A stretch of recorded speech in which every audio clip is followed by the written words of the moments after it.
मैंने गुस्से से अपनी किताबें और बस्ता दूर सोफे पर फेंका और दूसरे सोफे पर खुद बैठ गई। अम्मा ने मेरी ये हालत पहली मर्तबा देखी थी। वो जल्दी से घबराते हुए मेरे पास आई और आकर कहने लगी, मेरी बच्ची, मुझे बताओ हुआ क्या है। मैंने अम्मा से कहा, अम्मा, हर कोई आपको तवाइफ क्यों कहता है? और आज तो खाला ने बहुत अजीब सी बात की। आप मर्दों की हवस मिटाती हैं, और आज तो उसने मेरी जात पर भी सवाल उठाया। वो मुझसे पूछ रही थी कि अगर तेरी माँ इतनी ही पाक है तो बता, तेरा बाप कौन है? मुझे बताओ माँ, मैं क्या करूँ? मेरा बाप कौन है? कहाँ पर है? मेरा बाप वो जिंदा भी है या मर गया है? आपने ही कहा था कि वक्त के साथ साथ आप मुझे सब कुछ बता देगी, लेकिन आपने मुझे कभी कुछ नहीं बताया। मैं जब भी कोई सवाल करती थी, आप मुझे ताली देती थी। अब मुझे बताएं कि हकीकत क्या है। अम्मा मेरी बात आंखें फाड़ कर सुन रही थी। उनका मुंह खुला का खुला रह गया। मेरी आंखों से मुसलसल आंसू बह रहे थे। अम्मा मुझे चुप करवाना चाहती थी, मगर शायद अब उनकी भी हिम्मत नहीं पड़ रही थी। तभी वो कंधे झुक गए और कहने लगी, मैं तुझे अभी कुछ नहीं बता सकती। मैं तुझे खोना नहीं चाहती। मैं जानती हूँ, जब तुझे हकीकत पता चलेगी तो तुम मुझसे नफरत करने लगोगी, जैसे सारी दुनिया करती है। मगर इस सब में मेरा कोई कसूर नहीं था।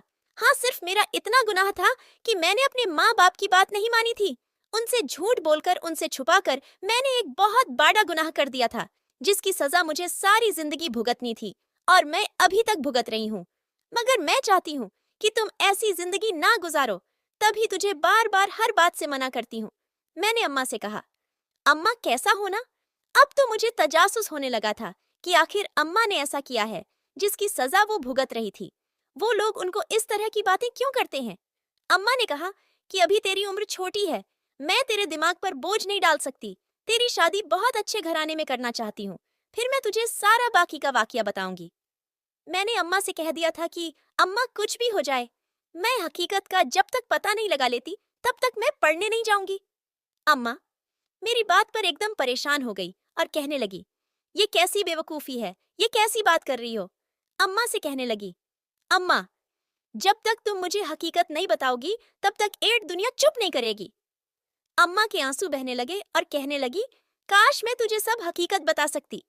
अम्मा को रोते हुए देखकर मुझे भी तकलीफ हो रही थी, इसीलिए मैंने लंबा सांस खींचा और अपने आंसू साफ करके उनके साथ जाकर गले लग गई और उनसे कहा कि ठीक है, जब आपको मुनासिब लगे तब बता देना, लेकिन ऐसे रोकर अपनी तबीयत ना खराब करो।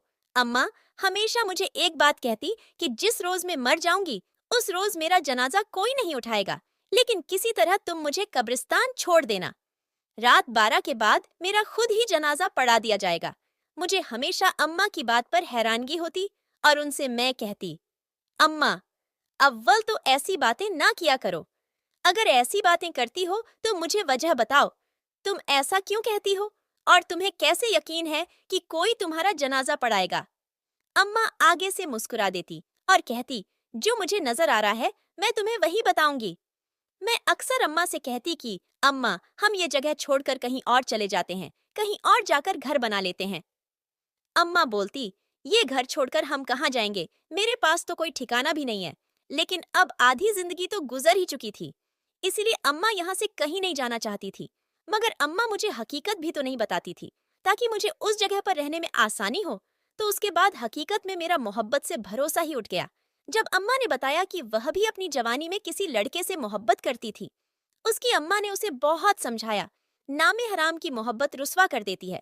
मगर अम्मा को तो उस वक्त सिर्फ मोहब्बत नजर आ रही थी, जैसे मुझे भी अब मोहब्बत ही नजर आ रही थी। और कुछ नहीं, अम्मा ने उस लड़के के साथ भागकर शादी करने का इरादा कर लिया।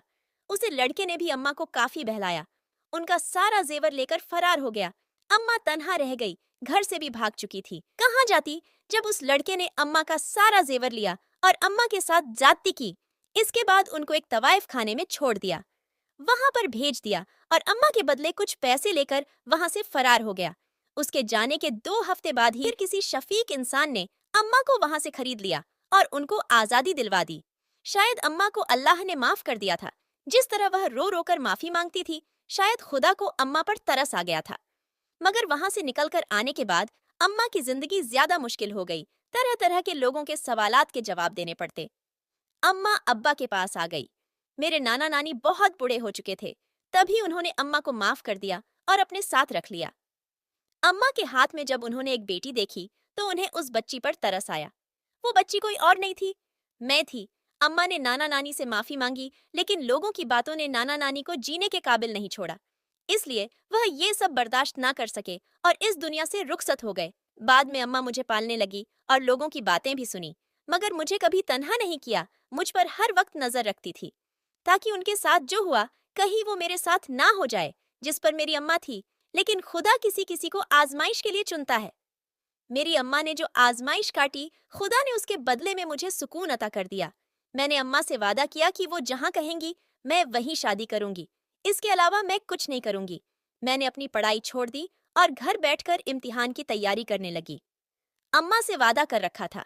एक रोज अम्मा की हालत बहुत खराब हो गई। अम्मा कहने लगी, मेरे पास ज्यादा वक्त नहीं है।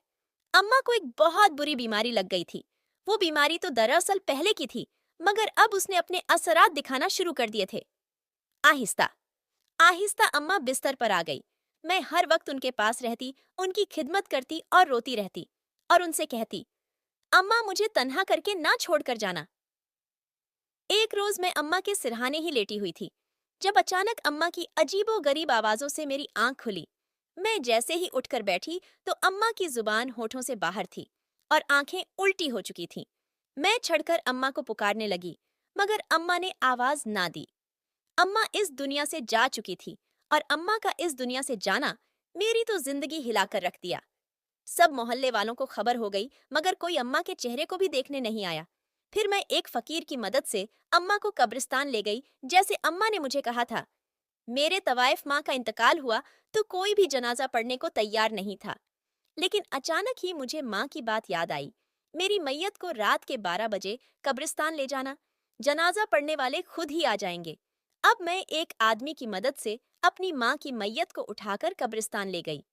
सारे गली वाले हैरान रह गए, मगर आगे बढ़ने की किसी में हिम्मत न थी। जाने वाली तो चली गई, लेकिन मोहल्ले वालों ने उसकी जात पात को लेकर बहुत सी बातें शुरू कर दी। मैंने लोगों को नजरअंदाज किया और अम्मा को लेकर कब्रिस्तान में खड़ी रही। मुझे इंतजार था उन लोगों का जिन्होंने आना था। फिर मैं रात के 12 बजे का इंतजार करने लगी। दूर दूर तक सन्नाटा छाया हुआ था, लेकिन अचानक ही मैंने लोगों का एक गोला आता हुआ देखा। जैसे ही वो नजदीक आए तो मेरे तो होश हवास फना हो गए, क्योंकि वो सब तवायफ खाने के लोग ही थे, मगर उनमें एक जाना पहचाना चेहरा भी था। अम्मा ने मुझे अब्बा की एक मर्तबा तस्वीर दिखाई थी, जब वह काफी बीमार थी। हाँ, ये वही शख्स था। ये मेरा बाप ही था, जिसने मेरी माँ को धोखा दिया, उन्हें तकलीफ में रखा। यहाँ पर क्या कर रहा था? तवायफ खाने के लोग आगे आए और अम्मा की मैयत का जनाजा पढ़ाने लगे। उनमें मेरा बाप भी शामिल था। वो चंद लोग ही थे जिन्होंने अम्मा का जनाजा पढ़ाया, और इसके बाद उनको दफना दिया गया। मेरा बाप मेरे सामने आया और आकर मेरे सर पर हाथ रखने ही वाला था कि मैं जल्दी से पीछे हो गई और उससे कहा, मुझे छूना भी मत। मुझे नफरत है तुम जैसे इंसान से, जिसने औरत का नाजायज फायदा उठाया। तुम्हें शर्म क्यों ना आई? तुम्हें तो डूब मर जाना चाहिए था। तभी वह फूट फूट कर रोने लगा और कहने लगा, मैंने जो तुम्हारी माँ के साथ किया, मुझे इसका बदला मिल गया है। मैंने दुनिया में ही इसका बदला पा लिया है। मुझे माफ कर दो। मैं तुम्हारा भी कर्जदार हूँ। तुम्हारी माँ से तो माफी मांगने का मौका नहीं मिला, मगर तुम तो मुझे माफ कर सकती हो ना? मैंने अपने अब्बा से कहा, नहीं, मैं तुम्हें कभी माफ नहीं करूंगी। तुमने मेरी अम्मा को बहुत तकलीफ दी। वो इस तकलीफ के काबिल नहीं थी। वो तो इतनी साबिर औरत थी, इतनी नेक थी, लेकिन तुमने उनका दागदार कर दिया। ना सिर्फ उनको, बल्कि मुझको भी। अगर अम्मा ना बताती तो मुझे कभी भी ना पता चला कि मेरा असली बाप कौन है।